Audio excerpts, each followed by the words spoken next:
সুন্দর লাগছে এই জায়গা দেখতে, ঠিক আছে। তো আমরা খাজুরা পার হয়ে গেছি, আর এই হচ্ছে অবস্থা। পাটুল পার হয়ে যাওয়ার পরে এই রাস্তাটা আমার কাছে খুব ভালো লাগে। সালামু আলাইকুম গাইস, কি অবস্থা সবার, কেমন আছেন সবাই? আশা করি সবাই ভালো আছেন। তো আজকে আমরা যাচ্ছি সবাই মিলে। বন্ধু, কোথায় যাচ্ছি সঠিক জানা নাই, তো কেউ জানে না। ভাই কি অবস্থা তোমার? আমার অবস্থা ভালো ভাইয়া। তাই ভাই অনেকদিন করে আমার ব্লগে, তো আজকে কোথায় যাচ্ছি সবকিছু আপনাদের মাঝে তুলে ধরার চেষ্টা করবো। তো আর এই হচ্ছে অবস্থা, আমরা গাড়ির উপর থেকে ব্লগ শুরু করে দিয়েছি। জানি না কেমন হচ্ছে, পাগলাটে হলো এটাও সত্যি। তো যাই, আজকে আপনাদের মাঝে খুব সুন্দর একটি ভিডিও উপস্থাপন করতে পারবো আশা করি। তো ভিডিওটি কন্টিনিউ করুন, আশা করি ভালো লাগবে। তো আমরা খাজুরা পার হয়ে গেছি, আর এই হচ্ছে অবস্থা। বিলের পানি কমে গেছে, যার কারণে এখন এই অবস্থা, কারণ পানি বেড়ে গেছিল মাঝখানে। খোলাবাড়িয়া পার হয়ে গেছি, তো আমাদের সিদ্ধান্ত হঠাৎ করে চেঞ্জ হয়ে গেল। তো আমরা এখন যাচ্ছি হচ্ছে যে নাটোর রাজবাড়ি আছে, রাজবাড়ির সামনে হয়ে গেছে একটা ভাইরাল জাহাজ হয়েছে, আঁকার চেষ্টা করবো। তো আমরা সাথে ক্যামেরা দিয়ে নিয়েছি, ফটোশুট হবে। যদিও রাজবাড়ি 5টা কিংবা 6টার সময় বন্ধ করে দেয়, যার কারণে ভিতরে আমরা হয়তো ঢুকতে পারবো না। সরি, রাজবাড়ি না, গণভবন, সরি রাজবাড়ি বলে ফেলাচ্ছি, কারণ রাজবাড়িতে আমার বেশি যাওয়া হয়েছে, গণভবনে আমি বেশি যাইনি। তো আমরা পাটুল পার হয়ে গেছি, আর পাটুল পার হয়ে যাওয়ার পরে এই রাস্তাটা আমার কাছে খুব ভালো লাগে। তো মিষ্টি মিষ্টি ওয়েদার। তো আমরা এখন যাচ্ছি কোথায়? ভাদুরিয়া দিয়ে। তো এই হচ্ছে অবস্থা, অনেকক্ষণ গাড়িতে থেকে থেকে বসে থেকে থেকে অবস্থা পুরাই খারাপ। আর যার সময় মনে হয় বৃষ্টি আক্রমণ করবে। তো প্রায় অনেকক্ষণ অপেক্ষার পর আমরা হচ্ছে যে চলে আসছি আমাদের রাজবাড়ির সামনে। আর আকাশের অবস্থা খুবই খারাপ ভাই, জানি না আমরা ঠিক মতো বাড়িতে যেতে পারবো কিনা, এটাই দেখার বিষয়। আর বৃষ্টি হলে তো খুবই ভালো, সুন্দর একটা ওয়েদার পাবো বৃষ্টি, মানে বৃষ্টি শেষ হওয়ার পর।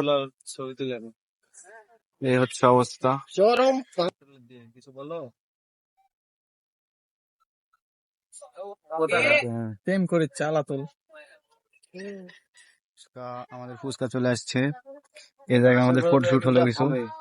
এই অবস্থা কেমন হলো জানি না। আমাদের ফুচকা খাওয়া শেষ, এখন আমরা যাচ্ছি রাজবাড়ির সামনে। এখানে দেখি কোনো ছবি তুলতে পারি নাকি, আকাশের অবস্থা খুবই খারাপ। আর এই জায়গায় সোহাগ ভাই আসতেছে পেট ফুলে ফুলে, তো দেখা যাক কি হয়। তো বন্ধু, এখন ছবি হবে অবশ্যই, তোমরা এখন ছবি তুলবো, সামনে যা দেখি কেমন ছবি উঠে। তো ছবি হচ্ছে, ছবি তোলা হচ্ছে, ক্যামেরাম্যান ফাঙ্কু। ছবিটা দেখ, ছবি তুলছে অসাধারণ। তো এই হচ্ছে অবস্থা, বৃষ্টি ধীরে ধীরে বৃষ্টি পড়তেছে। তো জানি না আমরা বৃষ্টিতে ভিজে যাই কিনা। ছবি তোলার পর এই জায়গায় দাঁড়ালাম, আর এই জায়গায় আমরা এখন আখের রস খাবো। এই জায়গায় আমাদের আখের রস রেডি হচ্ছে, আমরা এগুলো খাবো। শখ ভাইয়া কই? শখ ভাইয়া ক্যামেরাম্যান, জুম করে। সুন্দর লাগছে এই জায়গা দেখতে, ঠিক আছে। তো আমরা আখের রস খাই, তারপর দেখা হচ্ছে। তো আমরা আখের রস খাওয়া দাওয়া শেষ করে আমরা এখন বাড়ির দিকে যাচ্ছি, আর আমরা এখন যাচ্ছি বারোইহাটি দিয়ে। তো বারোইহাটি গিয়ে হয়তো একটু দাঁড়াবো এই জায়গায়, হয়তো খাওয়ার চেষ্টা করবো, মানে দাঁড়াবো, ঠান্ডা ঠান্ডা হয়তো একটু খাবো। আমরা বারোইহাটি চলে আসছি, আর এই জায়গায় এখন মুড়ি খাবো। তো মুড়ি খাওয়া শেষ হোক, তারপরে বাসার দিকে যেতে যেতে আপনাদের সাথে কথা হচ্ছে। তো এখানে মুড়ি খাওয়া পর্ব শেষ, খাওয়ার পর এখানে ঠান্ডা খাচ্ছে এই যে আমাদের হরিপদ কাকা সোহাগ। আর এখানে আছে রাফি, রাফি খুলেছে, ওদের দুজন আর আছে, আমার কিন্তু নাই, আমাকে দেয় নাই। 2000 years later.